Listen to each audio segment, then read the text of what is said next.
If you love Baltimore sports, you'll love WNST.net.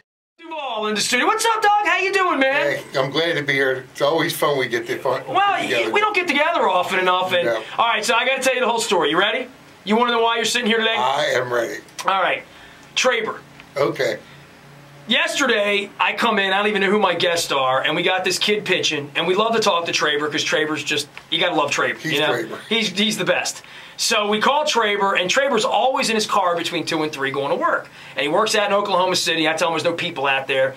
And he said, hey, I was just in Baltimore this weekend. And I said, well, what the hell, you didn't call me? What's up with that? He said, oh, I was eating crab cakes, doing this and that. I was with Doug Duvall. Did you know Doug retired? And I said, Doug's been coaching football since Christ's a teenager. He's not retired. No way Doug Duvall's going. You're going to coach till you're done. But 36 years into this thing, right? Yes, sir. You decided to hang him up. And Traber told me about it yesterday, and I yelled at Ray. I said, get Duvall on the phone, get him in here. And lo and behold, here you are 24 hours. It was literally 24 hours ago that I brought this up. So congratulations or sad goings. I don't know what to say to you. Congratulations. Okay. It was a great run. I had great kids. Things couldn't have been better. I got to live the dream. It was great fun, but you got to know when it's time.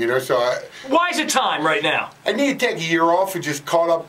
All the stuff I need to do in life and get to enjoy it a little bit. And I haven't said it. I said it was going to be for a year, and I didn't make a decision whether I wanted to go on and do a little bit more coaching or not. I was fortunate. I got some really nice job offers once I said I was going to retire, but I wanted to go through the last season with the kids knowing that was going to be it for me, because I had a special group of kids that I finished up with. We got a chance to make a run at the state championship. They did it all on just really character and hard work. I mean, they had some talent, but you could just sense they were going to be a team of destiny and make a run. And so I said, listen, we're going to do this. I'm going to do everything I can. You do everything you can, and I think we'll end up there. So it was a great run.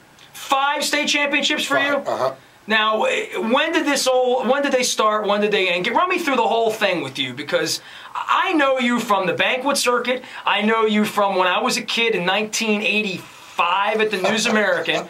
I covered your state championship run right in that era. I don't know what year it was. Was it 85? 85. It was 85. Because I was at the News American only 84 and 85, so it had to be one of those 2 years. And I covered you then. You were one of the first stories I really ever wrote as a cub reporter in 1985. So that's how far back I go to knowing you. And then, of course, all the years, Bobby Nick, of course, was coaching the basketball team for a period of time. And I covered Howard County girls softball in the late 80s. I covered the football teams in the late 80s, lacrosse. I did it all.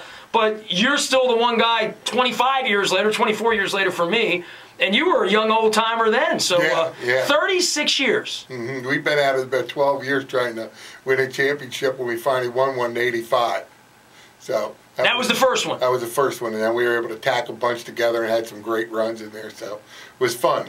Well, I tell you what, for anybody that gives and dedicates their life to kids, I mean, 36 years in one place. One thing for Brian Billick to go coach a football team for a decade, who's my partner, of course, or even Earl Weaver to hang around for 15 years as a man. 36 years. And did you ever think about going other places, getting other offers, maybe moving to that next level? I'll give you an example. Mike Pettin, my dear friend, his dad is the legendary coach up in Bucks County. Right. And he coached high school, and he was along your path. He was going to be an educator. And he found this thing that he could get into the NFL. Did you ever think about going to collegiate football or going the NFL route or having dream that dream? I think every coach must at some point, right? I never did. It was a funny sort of thing, and I was fortunate because I had some great friends. When I first finished playing in college, I got a chance to go down to the University of Maryland, and Ralph Reed and I were GAs there together. And my high school coach signed my name to a contract. I was actually over in Europe. The Olympics were over at Munich. We got a chance to go over and train in Olympic Stadium and make sure it was good for the rest of the really good athletes that were coming in. Sure. So we got a chance to work on a shot, put discus circles, that sort of stuff, and make sure they were okay. So my high school coach signed my name at Wilde Lake High School, and I'd seen him play the year before. We'd gone up to scout a kid that Coach Claiborne was thinking about at Maryland. And that was the worst high school football team I'd ever seen play. I thought to myself driving home, man, how'd you like to have to coach a team like that? The following July, it was me. So 1973? 1973, yeah. We played in 6 homecoming games, ours and 5 others, so that was fun. If you love Baltimore sports, you'll love WNST.net.